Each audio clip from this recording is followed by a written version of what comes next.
Well, the origin story is all about it's basically the opening point to like where do you want to start? Where do you want to start in your story? So the origin is given the context to why you are where you are, and helping to take your audience on a journey so they can get a deeper understanding of what it is that you want to communicate to them and why it matters and why you're there.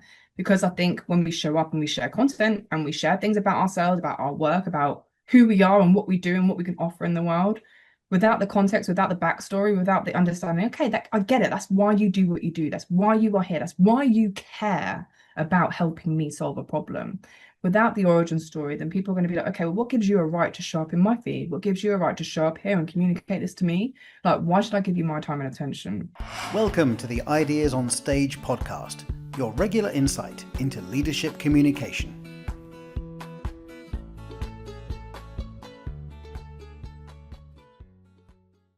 We've got a friend in common, right? Mark LaRousse. We have indeed. I love Mark so much. Yes. We spoke the other week actually. He was on a stag. So telling me all about his what he's been up to, his shenanigans. But yeah, we met last year and we worked together and he told me about you and the podcast. He's come onto your podcast twice now, I think I remember Twice. That's saying. true. Yeah, That's true. awesome. Twice. And yeah, we've collaborated with Mark a few times. Yeah, we love him as well. And the stag Um, was he in France? Is he in France? Yes, he's in France. Yeah, I don't know. Where his stag was? I'm not too sure where his stag was, to be honest. But I didn't. I was like, "You're getting married? How did I not know this?" He's gone through the big 4-0, and now he's getting married. So yeah, lots of exciting things happening in his life, and I can't Amazing. catch up with him. But this is now. I'm like, Mark, guess what? I was on a podcast with Andrea, and thank you Uh, so much because I know that you came across me and my work through Mark. So Mark, yeah. I love how the universe does that. I love it. Exactly. It brings us together. Yeah, I remember last year he wrote beautiful things about you on LinkedIn. Mm. That's why I discovered you, your work, the 5 stories framework, and that's what we're going to talk about, storytelling, personal stories. And when it comes to that, Amanda, one of the things I find, and this is true for me, it's also true for our clients as well, often the most difficult story we we tell the story that we find most difficult to tell is our own story rather than maybe the story of about someone else. Why is it? Why if you see a similar challenge, why is it that we find it harder to tell our own story instead of someone else's story? I think the short answer to that is because I think we forget. I think we move through the world and we go about our daily lives in this kind of like speed rush. We're rushing around and trying to get to the next thing and the next thing. And I think our stories just get pushed away. They get bottled. They get suppressed. They get forgotten about. And I think that's the ultimate truth. One thing that I was reflecting on the other day actually is how often do we get asked by someone else, what's your story? I don't think we ask that enough of each other. It's, the typical, oh, what do you do? Or blah, blah, blah. That kind of boring stuff that is just so surface level. I feel like, especially with social media and things like that now, and this obsession that we all have of building our personal brand, everything's very performative, everything's very sculptured, everything's very mechanical, everything is very formulaic. And I think the problem there with that is it's removing the raw human emotion in what makes a story a story. So I think it all comes down to we need to be given the invitations and the permission slips to practice. Without those, why would we? Why would we do that? We'll just keep showing up in the way that everybody else is, and that ultimately is in a way that is just disconnected, disembodied. And this is why I really do believe and feel that the work of our stories, not just telling them, but understanding them before we tell them, is the most important work we will ever do for ourselves and each other. Is there anything else in terms of when you said first of all, understanding your own story and then telling it? In Mm-hmm. addition to what you just said, are there any common challenges that you see? You work with founders, entrepreneurs, business owners, business leaders, helping them uncover and shape their own story. Any other challenges that you see or mistakes that people make?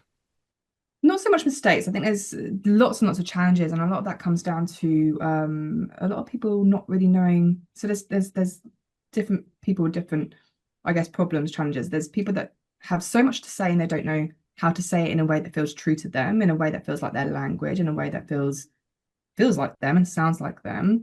There's a lot of people who kind of get, and because those people have so much that they want to say, they kind of freeze. It's like, oh my gosh, I feel overwhelmed with all of these ideas, all of these stories, because let's be real, our stories are so big. There are so many sides to a story. There's so many points where you can come in on one story.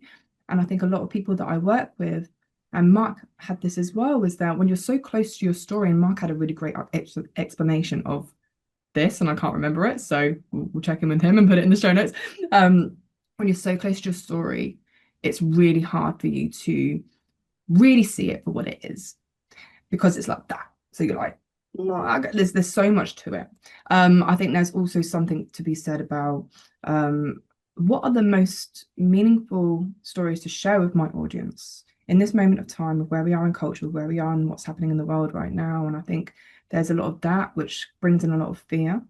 And talking about emotions, there's, it comes down to really like fear of being judged, fear of not being believed, fear of not being good enough or sharing something that's really vulnerable. Like there's a massive fear around vulnerability, especially for professional people who are showing up on the likes of LinkedIn, which is where a lot of people are showing up to be seen, to share their ideas, to share their point of views, their perspectives. A lot of people have a fear of being cancelled, have a fear of looking weaker because they're leaders, because they're CEOs, because they're CMOs, because they're CTOs. And I think that really puts people off from showing up and sharing their story. So they only show little bits of it, or they polish it and to make it sound better than what really actually happened. So a lot of people I work with come to me because ultimately they want to be real out there. They want to be themselves out there. They are so tired of performing to please an algorithm or to please people who don't really care about them and their feelings. They want to be more of themselves in a world that's constantly telling them that they're not good enough to be who they are. You mentioned fear, Mm. and in preparation for this conversation, I had a look at your website, and then I also saw that you recently changed your website. So I don't know Mm. if it's still there, but definitely in the previous website, maybe it's still there. Mm. I saw that you were, I don't know if you're still running the workshop, but I loved the title of the workshop. Write your letter to fears, something along those lines. Your letter to fear. Yeah. Do you know what's funny? I didn't actually run that workshop. I was okay, it was just that, but the title caught my attention. Well, I'm glad it got your attention. I actually wrote a letter to fear, which was the centerpiece of my TED talk, actually. Because I think fear is the biggest thing that stands in the way of us sharing our stories. And actually, my story coach asked me that when I was creating the talk for TED. And this is before AI and ChatGPT came into play. So gosh, it was a lot harder to write a TED talk back then. Um, I think it might be a bit easier these days. But yeah, I remember my story coach said to me when I was just like sort of wallowing and stressing about that exact problem, I have so much I want to share with the world. What parts of my story are the most, what parts of my story communicate my message in the clearest, most creative way? And when my story coach asked me, Amanda, what has been standing in the way of you telling your story? What has been standing in the way of you showing up more with your incredible story, the only stories you can tell because they belong to you? And I remember sitting and just writing and journaling around these questions for a couple of weeks.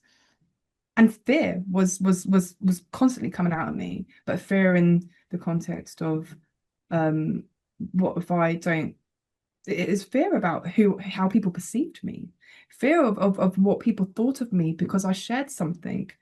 And it's a practice to really overcome that because fear is always going to be there. Fear is never ever going to disappear. Fear is a part of who we are. We need fear to keep us safe. We need fear to warn us when there's a threat. It goes back to right at the very beginning of humankind when we had these saber-toothed tigers trying to kill us. We need fear. It's a massive part of who we are.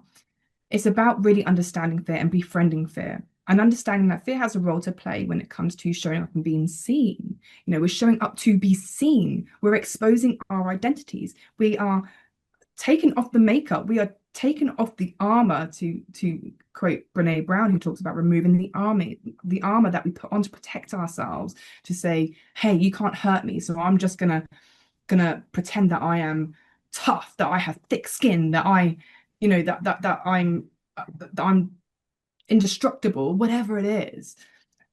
And showing up with our stories, and understanding which ones to share and which ones are meaningful, not just to us, to our audience too. It's a real ongoing practice of of journaling, of listening, of reflecting, because that's something that I don't think we get a chance. We don't give ourselves space to reflect, to pause and reflect around things anymore. And I think that's a very sad thing, because I think the quality of our stories, the quality of how we create, of the content that we create and what we share with our audiences on social media, or just in real life at events or talks or things like that, or in books, we have to have, it's absolutely vital to have space to just stare out the bloody window, to look at a rose, to I don't know, to see some butterflies flying around and some bees, to even look at the color of the bees, because there's lots of different types of bees. You know what I mean? All of these things. And I guess what I'm saying here is we're not giving ourselves the space we need to be fully present in the world and fully present with ourselves, because that is exactly what I'm talking about when I'm saying to understand ourselves and our stories. We have to create space to be present, to be quiet, inside and out.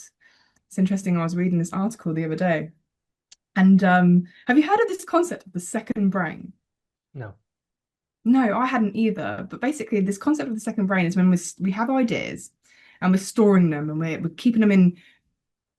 I'll turn this, Bob. I've got loads of post-it notes all on the left-hand side here, just like bring it into book.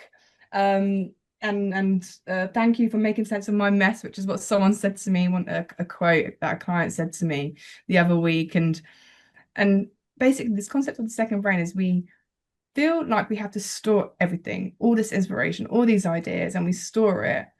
But what that's doing is just clogging up. We're just clogging things up. We have to create, we have to clear, we have to go through a bit of a cleanse. We have to clear stuff. If things come to us, are great. But it's about putting that idea into action and putting it into something, not just storing it and putting a structure to it, because what that is doing is it's just weight, it's just noise.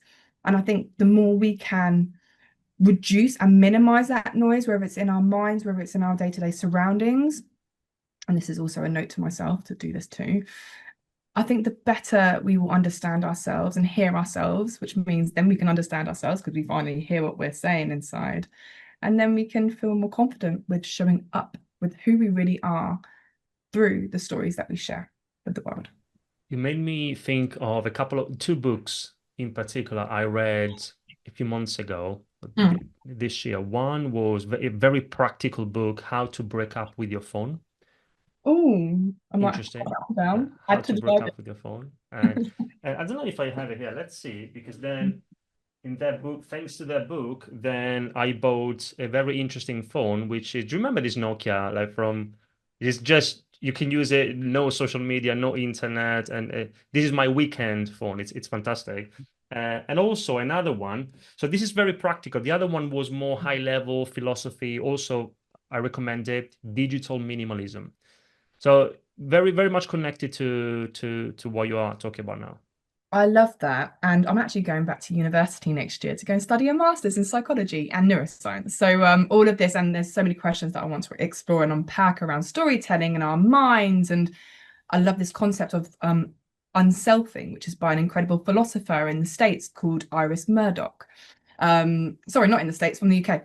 But she was very, very famous in the States. Iris Murdoch, definitely recommend looking into her. She's written so much, but this concept of unselfing, how because the thing is with humans, what we're doing is we create these illusions of who we want to be, who we think we are.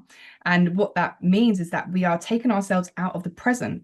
We are taking ourselves into all these kind of illusions of ourselves, which means that our connections with other people are never really true, are never really, they don't hold that richness, that realness that creates that genuine human connection.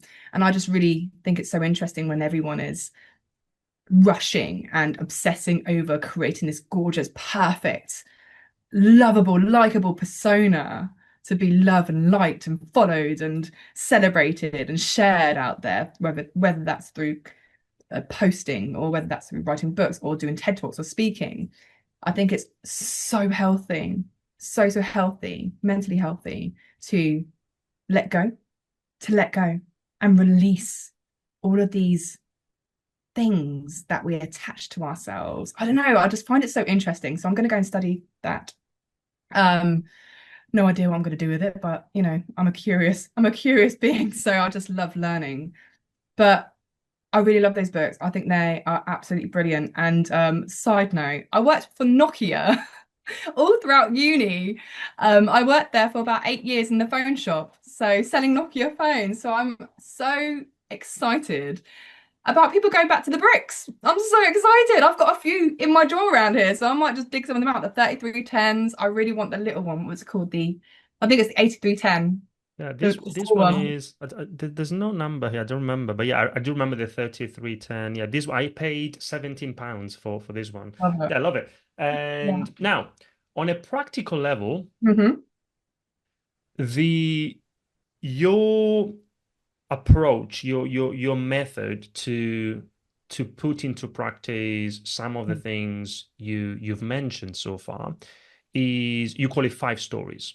Yes. And there are 5 stories that we need to understand, that we need to shape and tell. And I have them here. Please correct me if I'm wrong. My understanding is the 5 stories are the origin story, empathy, purpose, product, and vision. Is that correct? Okay.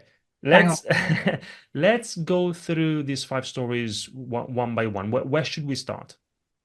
I think origin. Because Origin. I have that as number one. Yeah, I What think do we need to know about the origin story? well, the origin story is all about it's basically the opening point to right, where do you want to start? Where do you want to start in your story? So the origin is given the context to why you are where you are and helping to take your audience on a journey so they can get a deeper understanding of what it is that you want to communicate to them and why it matters and why you're there.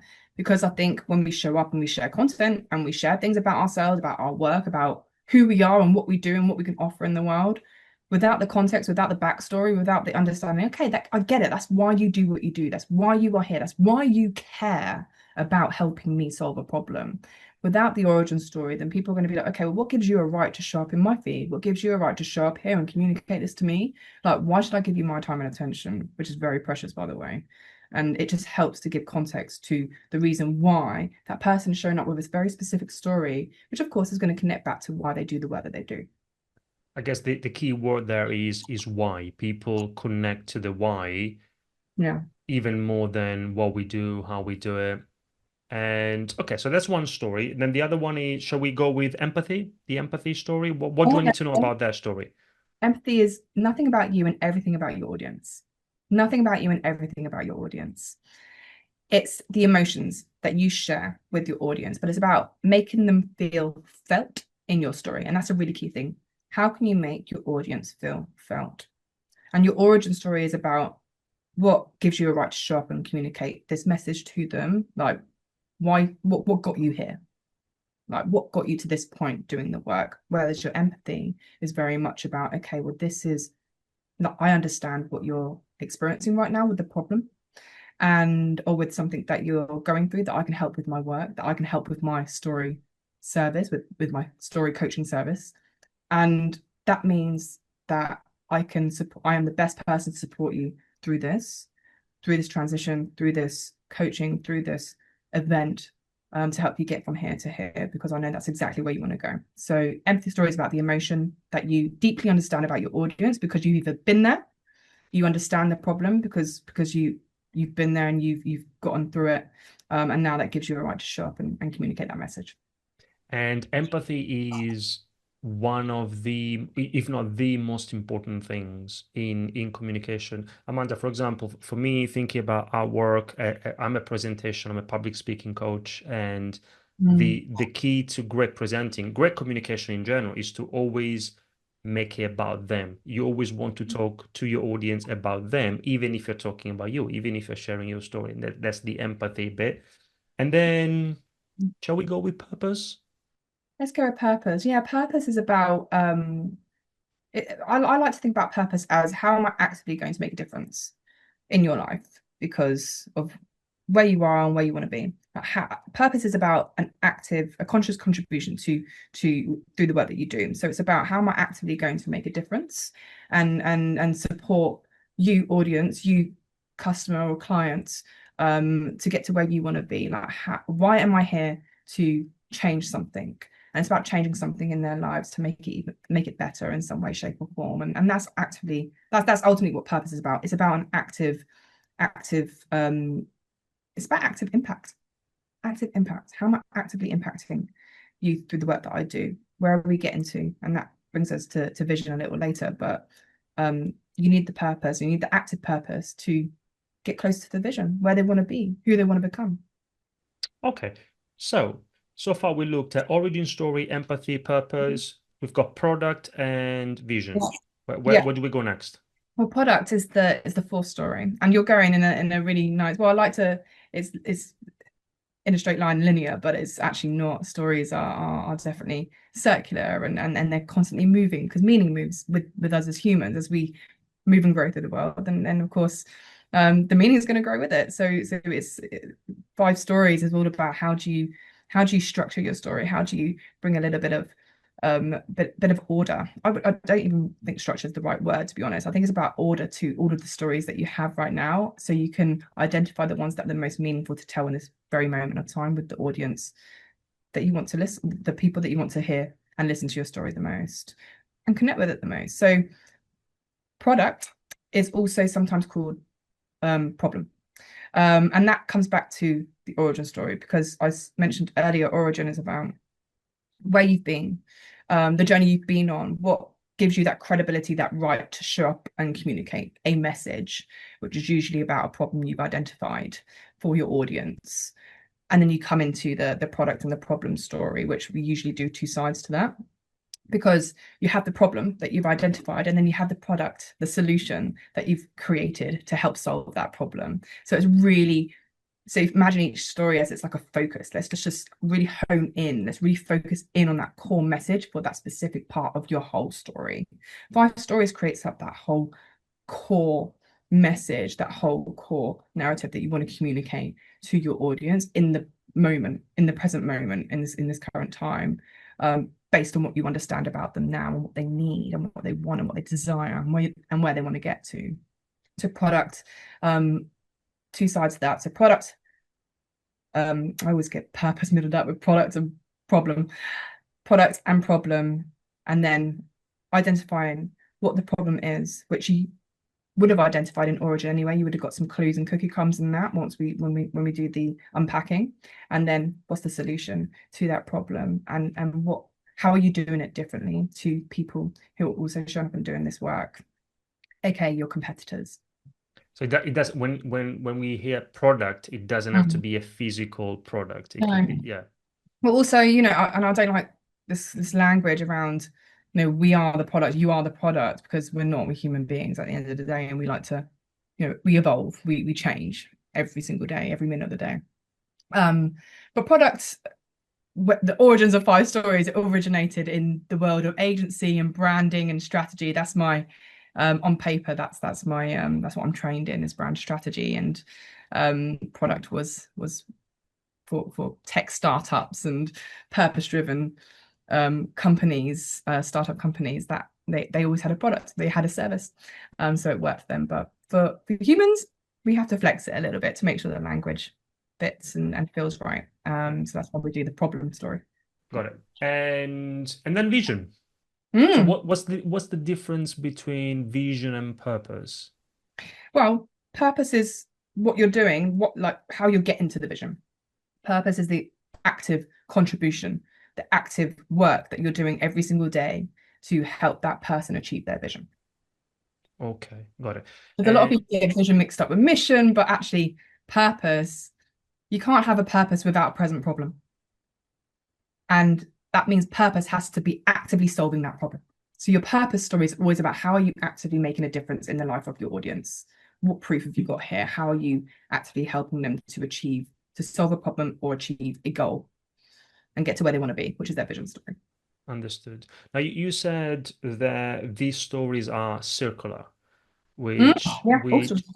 does that mean that these stories need to work together as a system rather than treating them as isolated stories, or how do you go about them about Yeah, that? I agree. Every story, and I always say this to my clients and when I'm doing presentations, every story bounces into each other. So you saw when I was communicating, going through the five stories, that I was going back and an origin, and then in each story, you can't have one story without the other.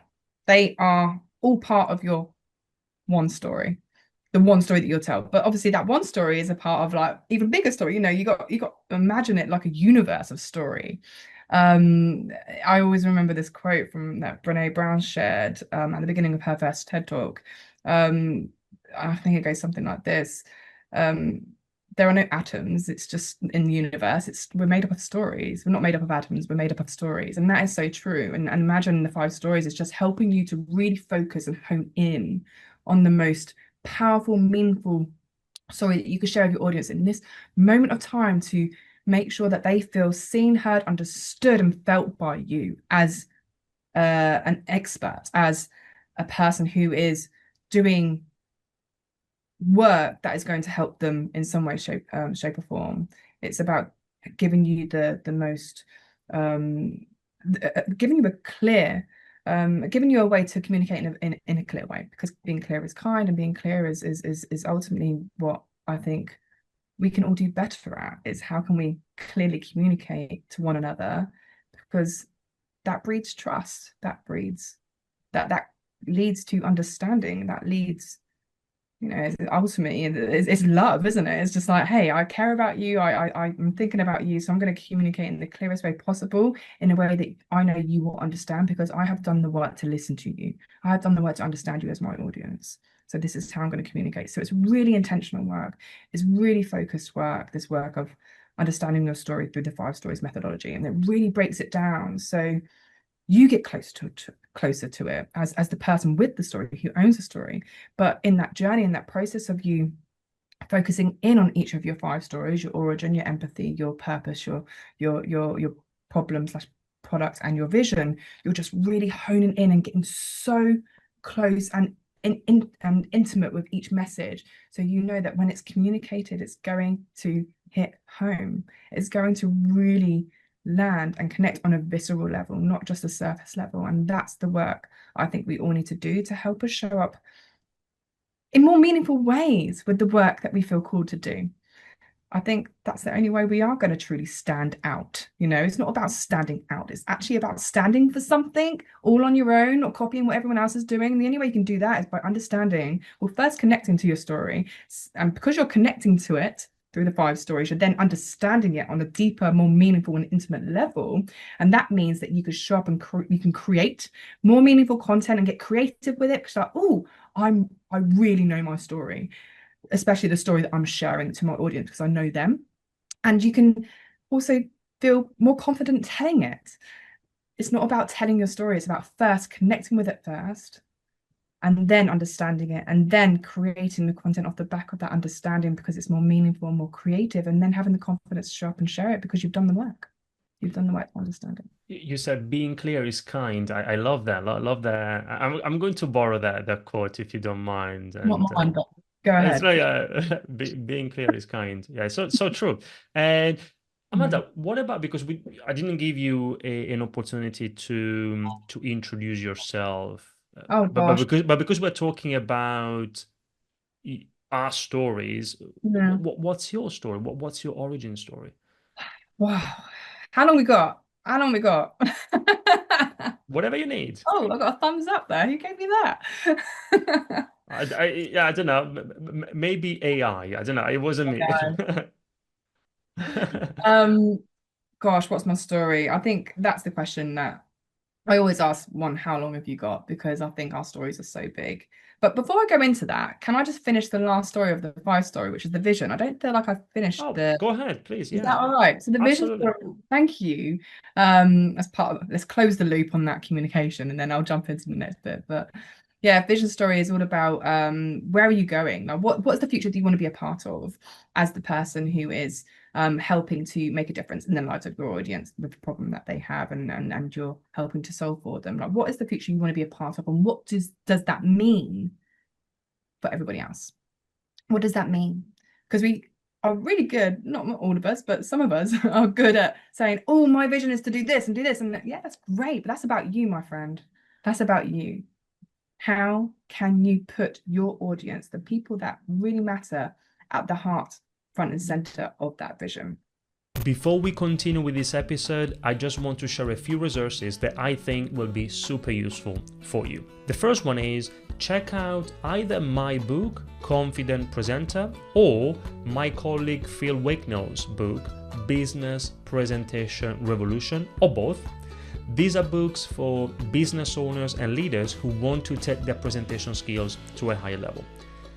To make the most of the books, take the Confident Presenter Scorecard, which is an online tool that allows you to assess your presentation skills for free in less than 3 minutes. And then also, at the moment, I'm running a series of free presentation skills web classes, and I'd love to see you there. The links are in the show notes. Now let's go back to the episode. And I can see how these things are connected because Yeah. what you said now The makes journey. me and it makes me think about empathy as well Mm. for the audience. Anyway, Yes. Yes. tell me more about you, your story. It could be your origin story or whatever you think I need to know. What do you need to know about me? Yeah. Yeah, I love that. And I love that question. Like, tell me something that I wouldn't find on LinkedIn or online. Tell me something about you. Well, my nickname's Boots. My granddad called me Boots when I was growing up. And I used to think he called me Boots because I was a bossy Boots, which actually was the case.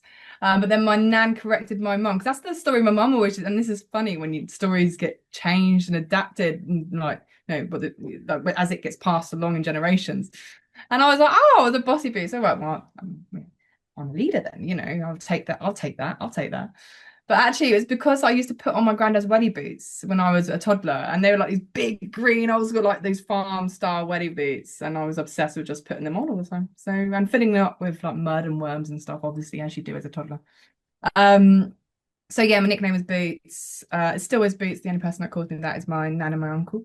In growing up in school, I've always been a super creative person, and I know loads of people say that, but I mean that in the way where I would always be trying to figure out how to create and invent my own games. I went through a phase of wanting to be a singer and a songwriter. So I'd write music, I would gather people up from my neighborhood and all the children, and I'd get them together and I was not a dancer, and I'm still not a good dancer at all. When I'm a little bit drunk, I think I'm the best dancer in the world, but I'm terrible. But I'd gather all these people up from around us and all these young people, my brother's friends, my friends, and I'll be like, right, we're gonna do this. This is the song. It's called Party Boy.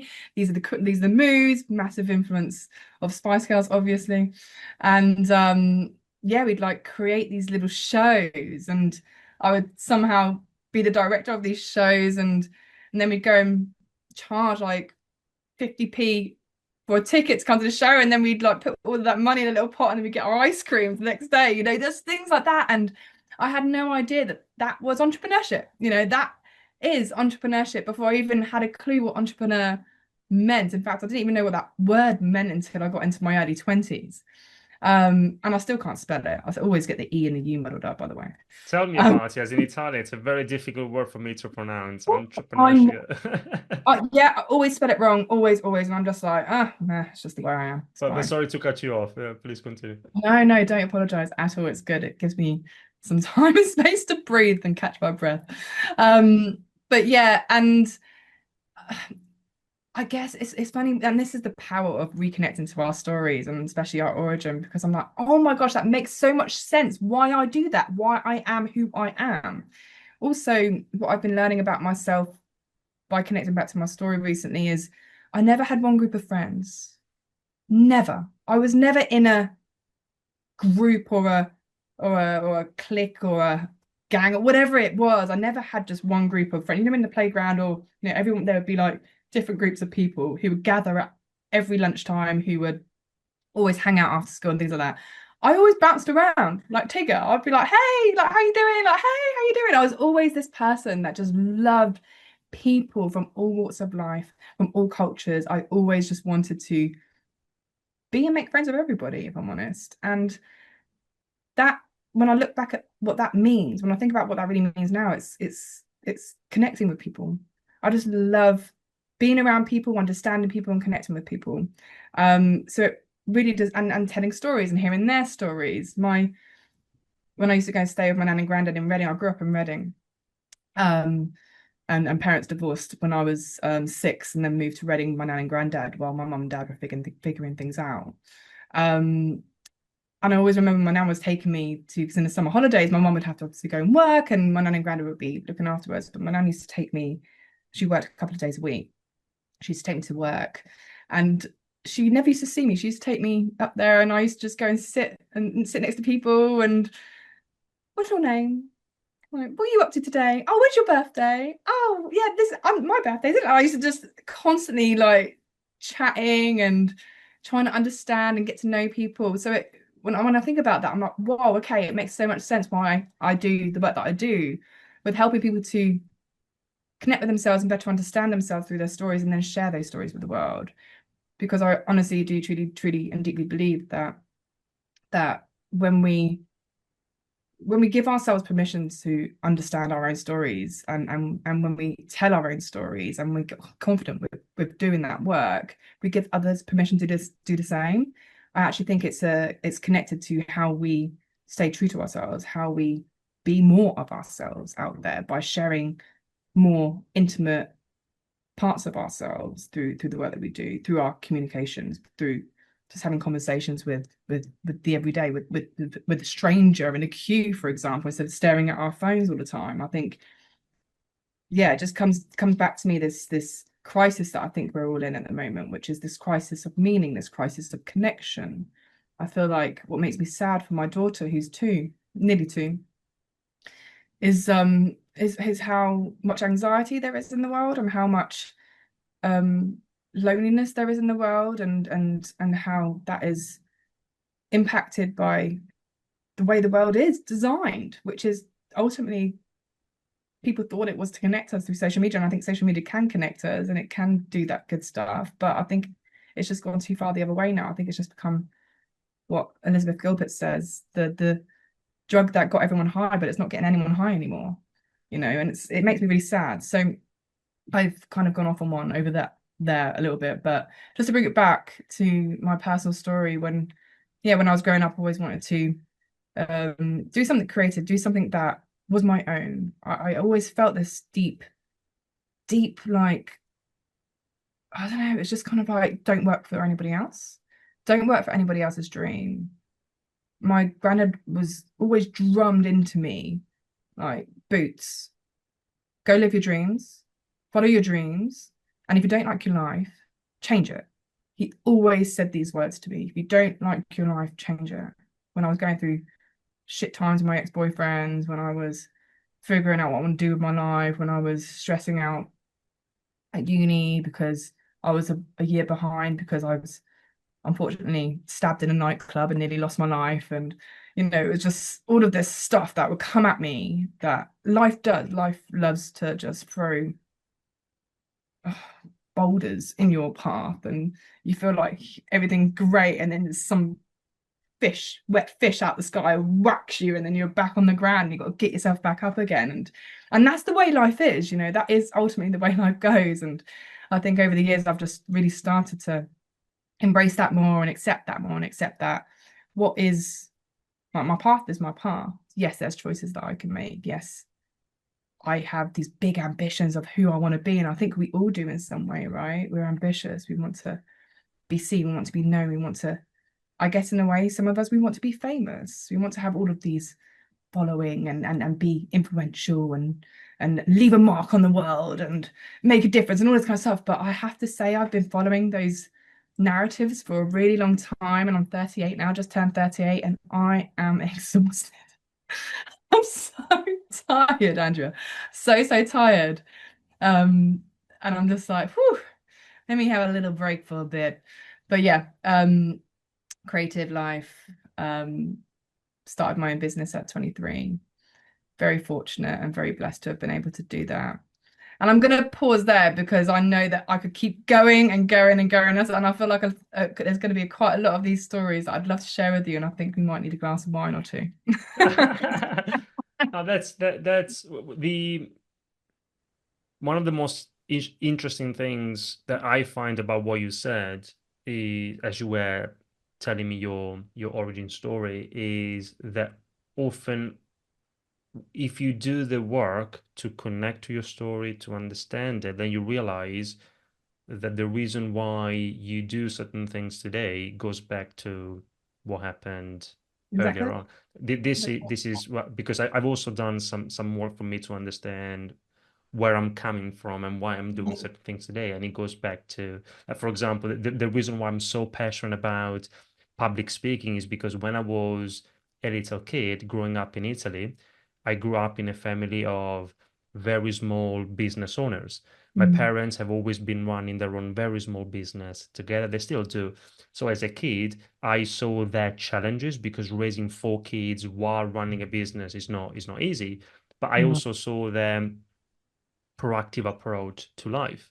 And that's why like you, I always wanted to be an entrepreneur, to do my own thing. And I don't know about you, but in reality, that remained a dream for a long time. You started at 23, your own business. Before doing what I do now, I tried many other things and all of them failed.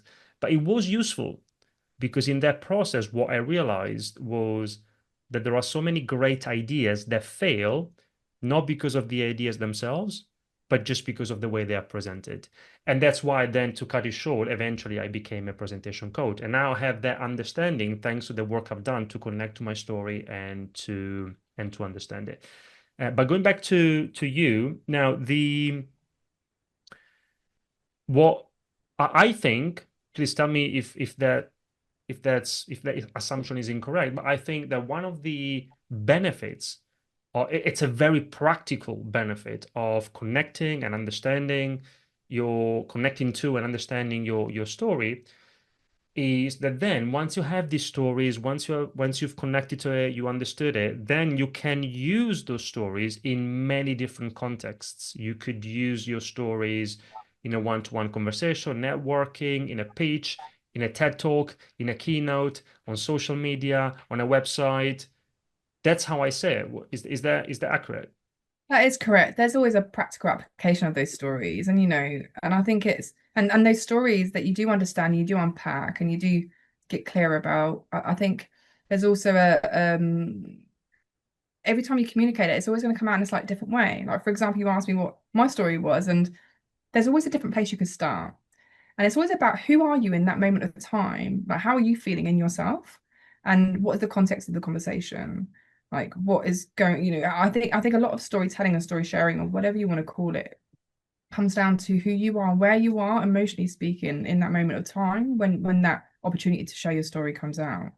Because the way I shared my story just now is not going to be the way I'm going to share my story next week or to a different person, because I'm going to be a different person.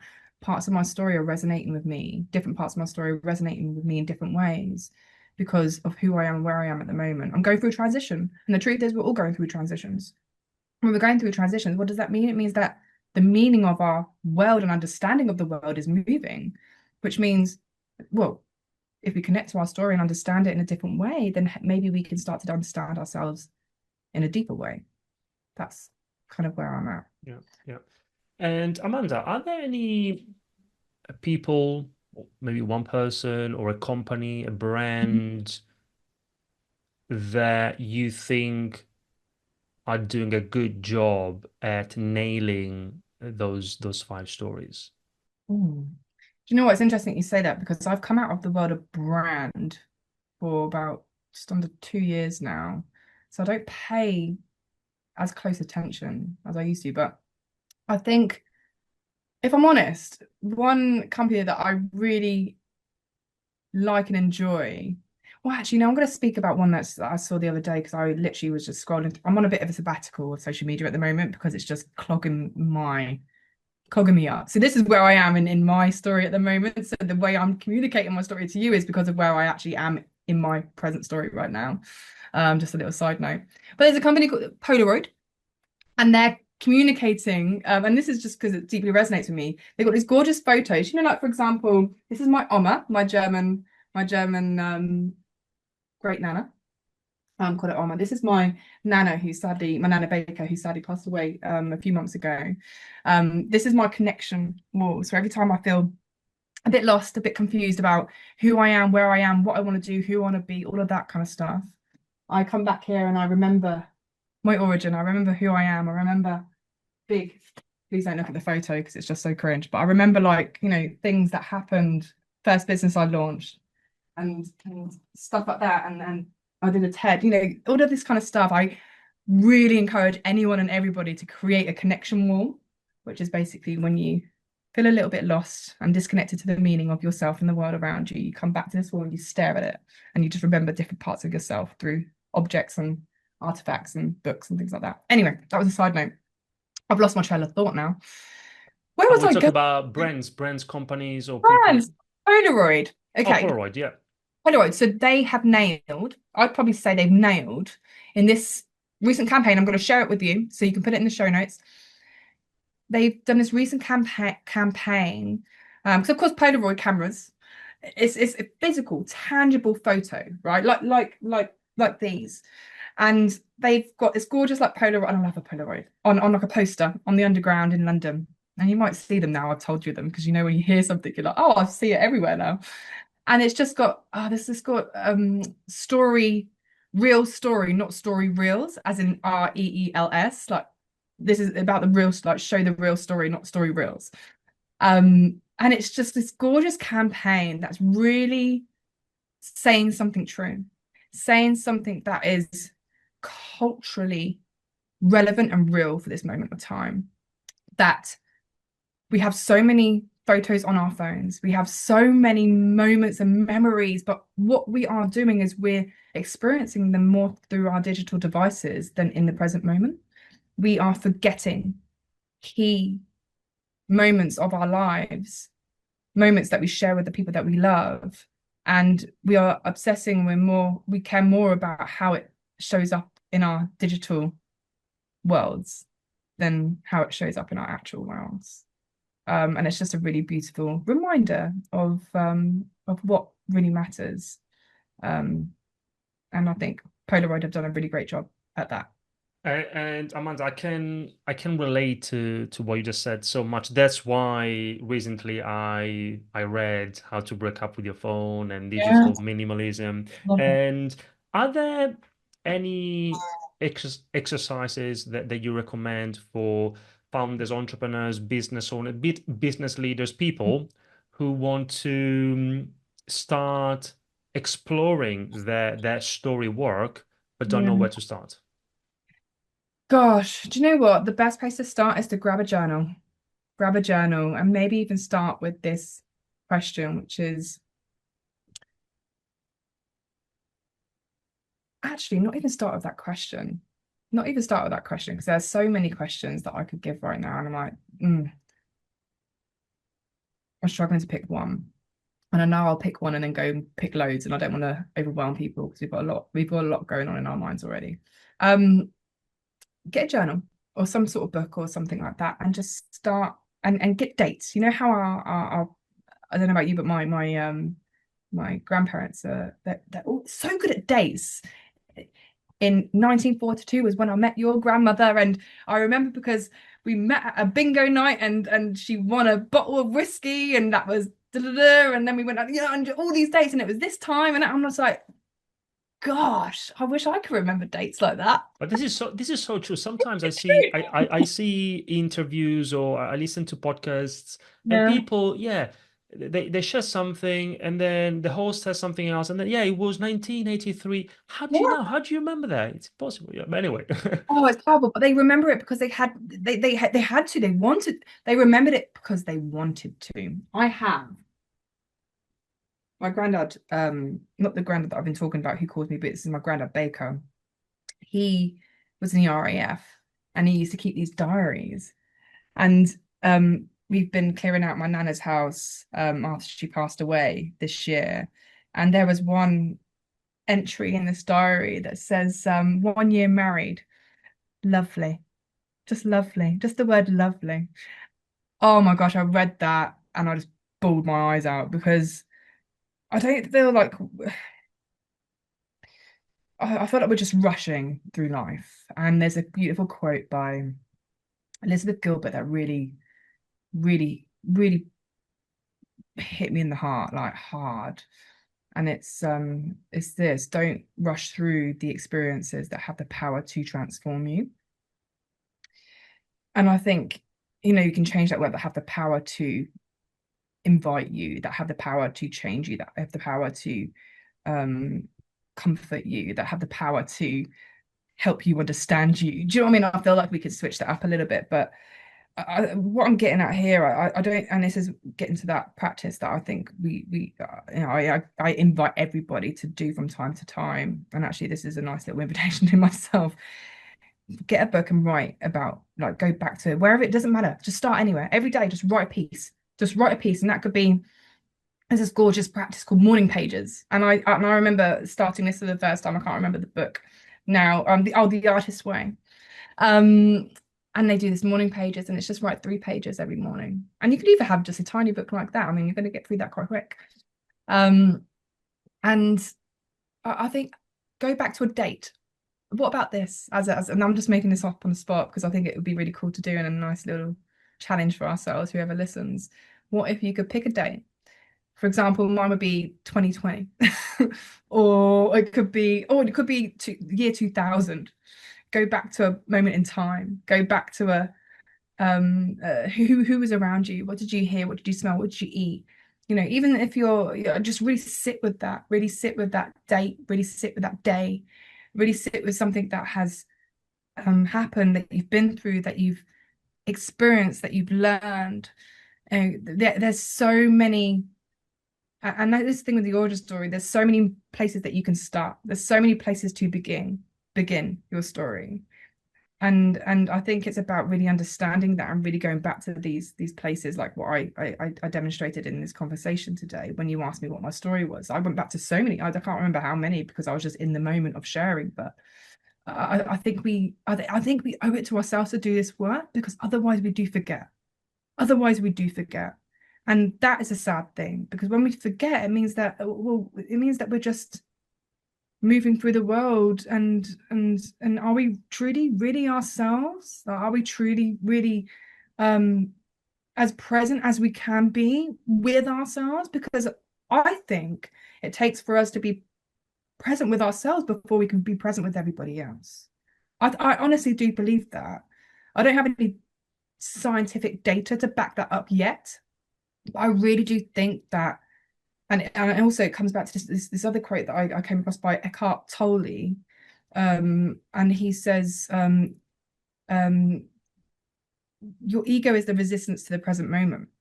Our ego is always about vision. I want to be here. I want to go there. I want to. Yeah, and again, it's this never enoughness. It's like you want to earn £2,000 a month. You get that, but then you want 4. My therapist said this. You're going to want, then you're going to 4, then you're going to want to go straight to 8, and then you're going to want to go straight to 10 and then 20. It's never, you're going to want the house, you're going to want the car, you're going to want the Rolex watch, you're going to want all of this kind of stuff, but all of that is just it's just a and Richard Rohr says this in his book, Immortal Diamond. It's just your early window dressing. It's just, success is your early window dressing.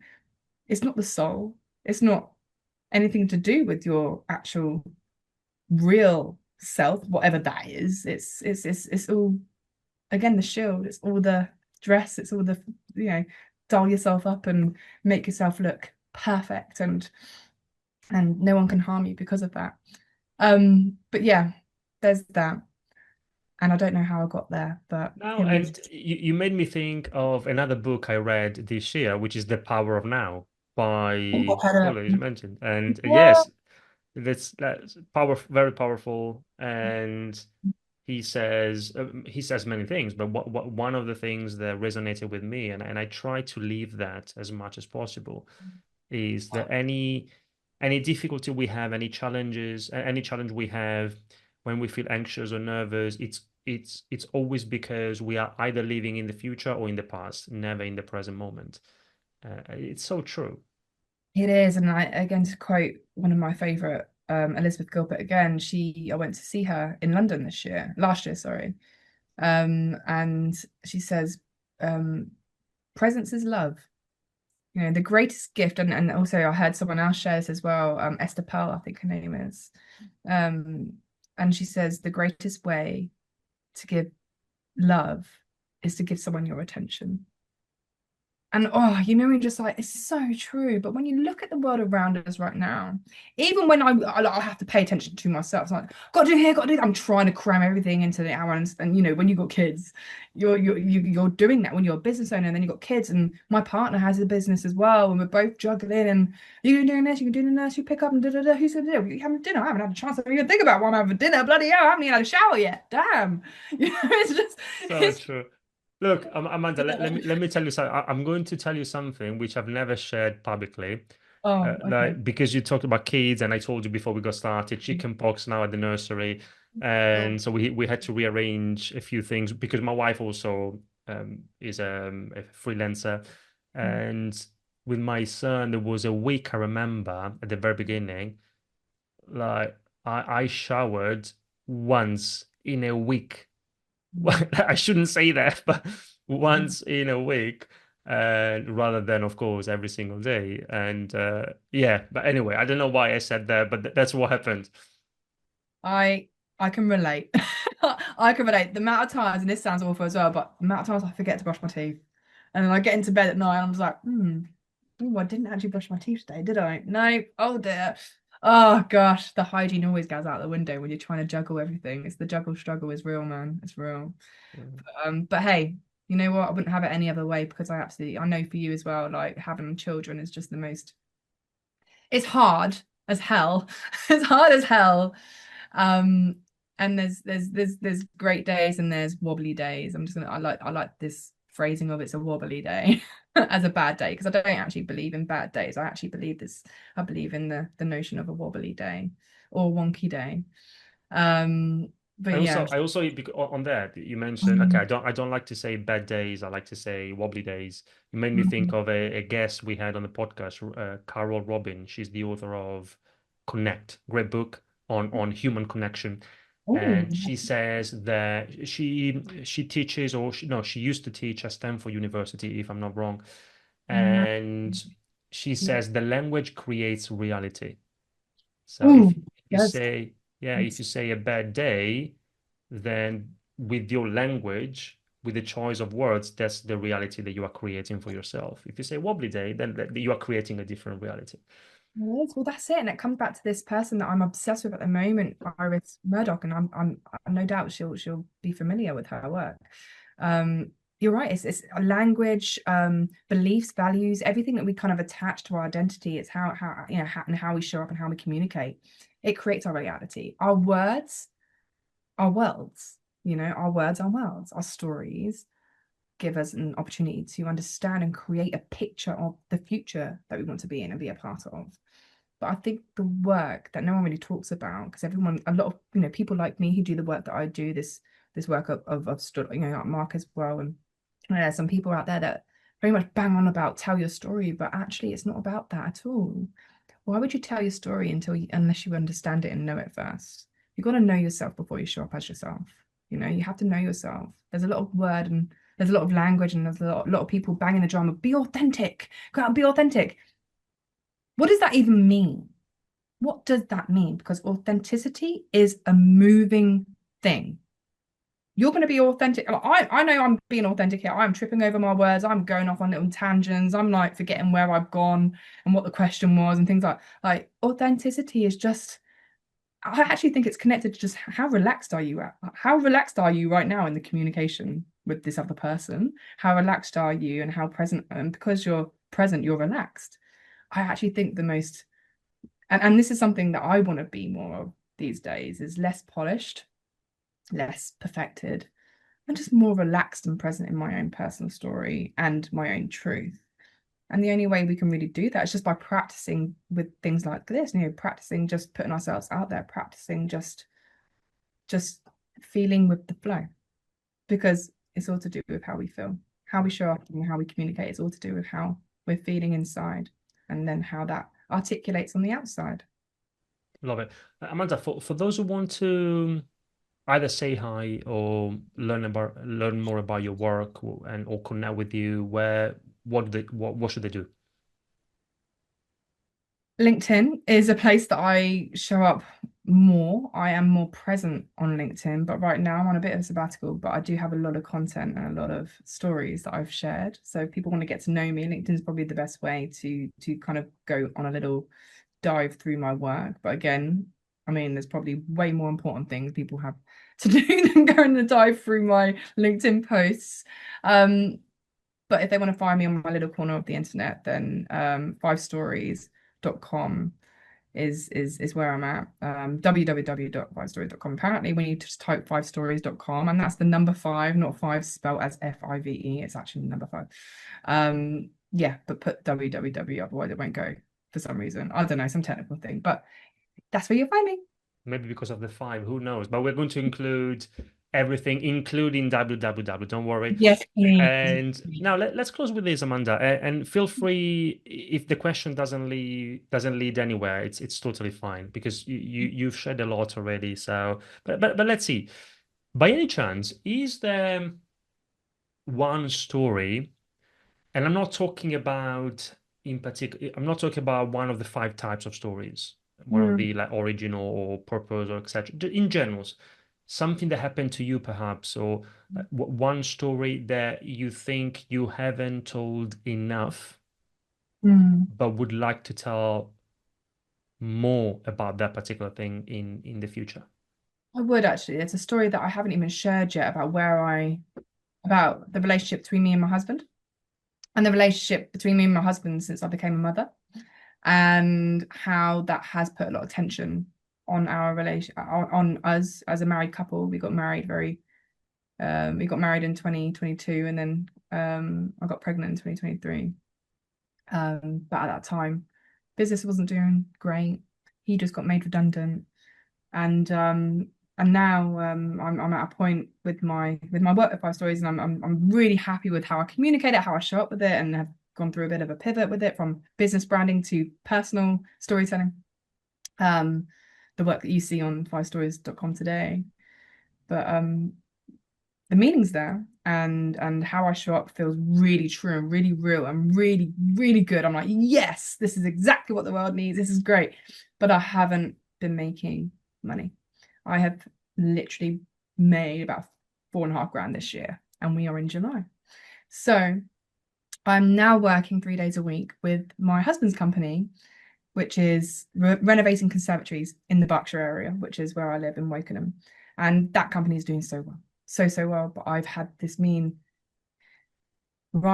really hard, heavy conversations around me wanting to show up and create and build a business that leads with meaning, and he's creating and build a business that leads with money. And it's very interesting, this meaning versus money. And there was one thing that he said to me, which was, Amanda, the meaning isn't going to pay for Lyra. After those words, I broke down in tears. And this was a month ago.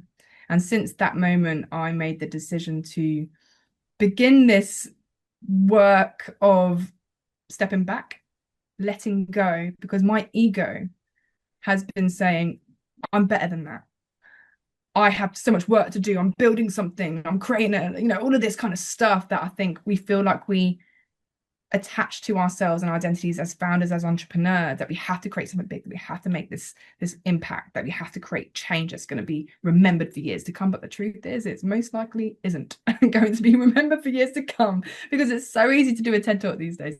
It's so easy to write a book. It's so easy to put yourself out there and be seen and create an audience, whether that's an audience of 100, whether that's an audience of 100,000 or a million. It doesn't, it's you're still showing up, you're still being in the world, doing your thing. So yeah, the story that I'd probably like to share more is that one. But I'm still in it, I think there's and this is a point that I want to just leave everybody with as well who's listening. I keep catching my lead here, so apologies for the moving. Like, I'm very animated, as you can see. I'm like, oopsie. Remember to unplug that next time I do something like this. I think I can't remember what I was going to say now, but what I wanted to end with is when I'm being present in my story right now, and I am really trying to understand myself and trying to tame my ego, and trying to, I mentioned earlier, this concept of unselfing, of not feeling so attached to these narratives around success that I have been wearing and putting on and carrying every single day since I became an entrepreneur when I was 23.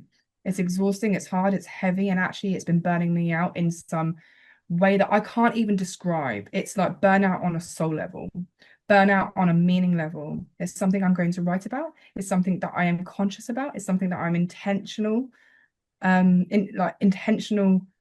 terms of wanting to understand, what does this mean for entrepreneurs now in the future? What does this mean for my daughter, who I would love to encourage to follow her dreams and create something and build something all on her own? But it is tough, because also our identities are so attached to that work. And I think it's really hard to like separate that. And same with me and Ryan, like, he's out there, he's just like sales and he's great, he's like me, but next level communicator, in terms of like, he's just got the language. He's just such a geese with his sales tactics. You'd love him. And yeah, we've just butted heads a bit. We've had lots of wobbly and wonky moments in our relationship. It's really tested us. But now I feel so much lighter, Andrea, because I've said, all right, I'm going to put down 5 stories for a bit, because I haven't got any client. I've got one client who's paused until September, and I'm going to see it as a little experiment. What might happen if I just drop everything? Like, just drop everything that I attach my identity to, except mother, obviously, because I'm always going to be a mother.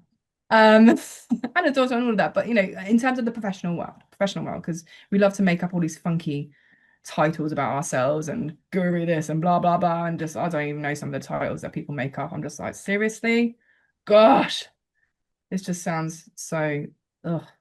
Anyway, and yeah, so I'm in that space at the moment, just figuring out what might this look like if I just dropped all of that and be present in this, and maybe just follow the money for a little bit. I don't know, like I've never done that. I've always followed the meaning, always followed the meaning, always followed the purpose, always felt the calling and acted on that. And I'm very blessed and privileged that I've been able to do that for so long. But I have a baby now. It's not just about me anymore. It's about her. It's about my family. So that is why I now feel called to do things a little differently. But I'm still interested in this concept of meaning burnout, and how when we chase the meaning and it doesn't reflect in our bank accounts or in this financial security way, like how does that impact our mental health? How does that impact our relationships with ourselves and others? I'm really interested in that.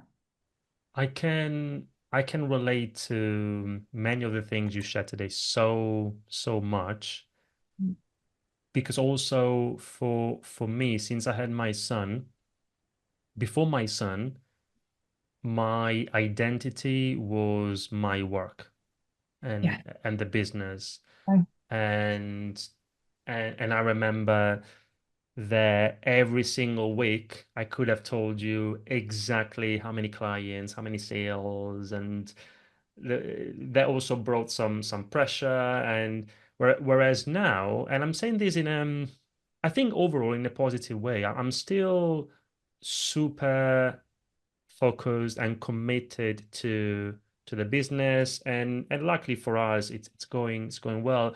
But I don't more and more, and it's a gradual process.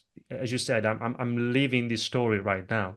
More and more, I don't see myself. I don't define myself with the business results, or with the professional achievements, and many of these things are connected to other things that we discussed today, like connection, lack of connection, social media, and all of these things. So Amanda, thank you so much for, and also let me share one final thing. Please. Thanks to your, so you said I want to be authentic, and I like to have conversations like these. Thanks to your approach, you made, in a natural way, you made me change on the spot my own approach, because with these interviews, I tend to be, I like to be prepared, and it doesn't mean that I follow a script, not at all, but I have a few milestones that I want to touch. Whereas I started the conversation this way, and then thanks to your approach, I just dropped everything, and we just had I think we had a nice chat. And so thank you. Thank you for that. Let me also give you one final thing. By any chance, because you were talking about dropping stuff, have you heard of the book The Surrender Experiment? No, but that really, yeah, that really connects actually. The surrender. That's Interesting. exactly what I've done. A friend of mine actually said when I kind of exploded emotionally onto her with all of this, what I touched on with you, she was like, Amanda, rest. Just rest. Surrender. And you know when you hear someone say something and it's like, wow, I hear that so loud, I can't get it out of my ear. And this was a few weeks ago, so that sounds like something I would. I'm going to listen to that one. I feel like so the surrender experiment, and I love this idea of thinking about things as an experiment as well. I think. Yeah, yeah. Amanda, thank you very much again. We keep in touch. All the best. Thank you so much for having me. Speak soon.